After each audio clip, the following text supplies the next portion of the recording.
everybody. So today I am giving my review and unboxing of the Book of the Month Club box. And this is like it sounds. You get the option of like 5 books, and they are carefully picked by different editors who give their little explanation of why they picked the book that they picked and why you might like it, and you get to pick one. You can also skip. I end up skipping a lot of months because I guess I'm just kind of picky with my books, but I decided to get this one, and so I'm going to show you what I got. And then I'm also going to tell you about some of the reading that I've been doing lately, because I don't only watch movies, I also love to read. So this month we did get a canvas bag .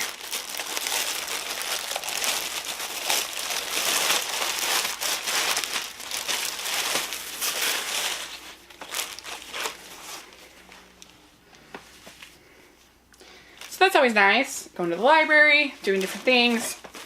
This is a pretty well made one, and it's pretty big for a canvas bag, so I'm happy. Okay, here we go. Here's the book.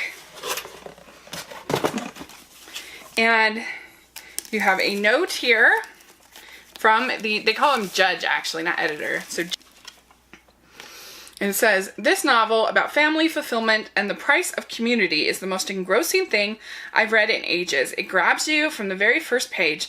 Settle in and enjoy." This is Kim Hubbard is her name.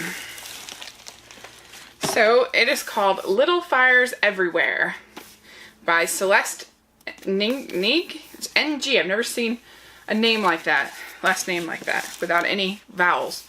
It just says,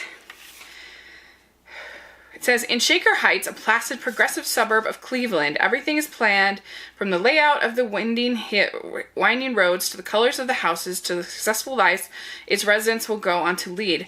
And no one embodies this spirit more than Elena Richardson, whose guiding principle is playing by the rules. Enter Mia Warren, an enigmatic artist and single mother who arrives in this idyllic bubble with her teenage daughter Pearl and rents a house from the Richardsons. Soon, Mia and Pearl become more than tenants. All 4 Richardson children are drawn to the mother-daughter pair, but Mia carries with her a mysterious past and disregard for the status quo that threatens to upend this carefully ordered community.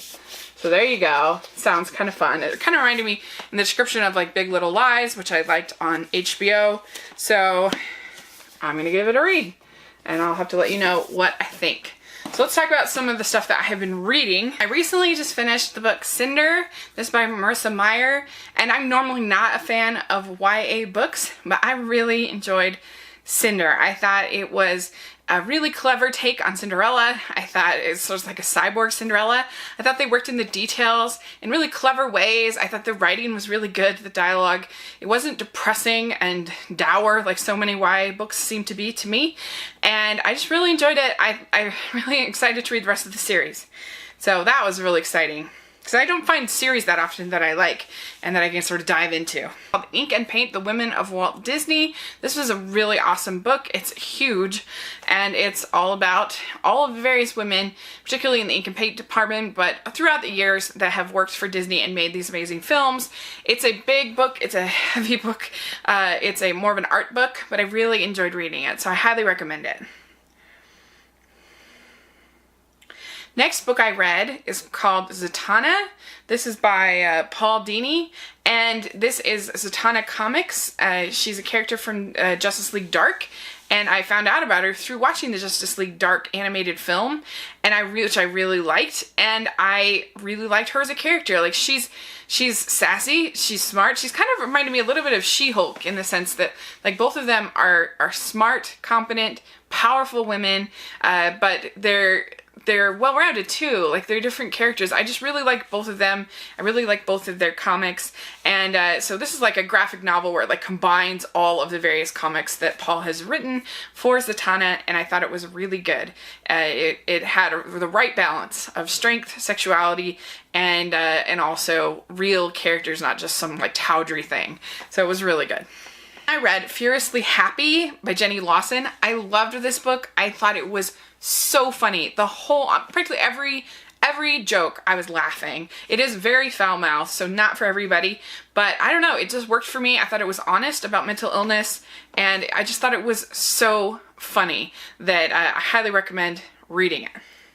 Next, I read Spots. This is by Judy Brumer, and this is a local author, but I really enjoyed this book. It's about her growing up in South Africa under the sort of the apartheid system, and her experiences with different friends, and going to school, and the obviously the racial climate and different things. And I really liked her parents. I really liked the way she wrote these characters. It was a good little book. Bunch of comics I read. I tried to do that now before every movie comes out. I try to read up on the characters of that movie in the comics. It just makes it a more fun experience, I found. So I read a bunch of Spider-Man, I read a bunch of Wonder Woman, and I will be reading Thor and Justice League coming up. I have some of those, so that'll be fun. I also read My Lady Jane by Cynthia Hand, and I really didn't care for it. They took real life events with Lady Jane Grey from the British royalty, and they add this sort of fantasy element to it, and they have this kind of take on it. So it's really creative in the setup, but the execution I didn't think was there. I thought it was very pedestrian, very kind of boring, and I don't know, it just didn't do anything for me. It wasn't like kind of sappy enough to be like a fun romantic book, but it wasn't interesting enough to be like a compelling fantasy. In the end, I was just kind of bored by it. Didn't really care for it. Read Tim Tebow's book called Shaken. This is just a very standard inspirational Christian book. If you liked him and you like and you're Christian, then you might like it. It's not like great, but it was encouraging. Whatever. The first in the Dark Tower books called The Gunslinger. So much better than the movie. It really did kind of make me mad. They have so much like chemistry, and you really build up this relationship between the Man in Black and the Gunslinger, and it just, I don't know, the movie was just bleh. So, but the book I really enjoyed. Tons of atmosphere and tons of chemistry and passion and everything. So there are some adult moments though in that book. Yeah, I think I'll leave it at that. So that's some of the stuff I've been reading. For the most part, I've really been enjoying it. I'm reading The Coincidences of Coconut Cake, and I'm really enjoying that. That's definitely like a chick lit kind of book, which I enjoy. So anyway, that's some stuff I've been reading. What have you been reading? Put in the comments section. And yeah, if you're interested in subscribing to Book of the Month, I will put a link down in the description section. And thanks so much. Please subscribe to my channel. I'll talk to you later. Bye!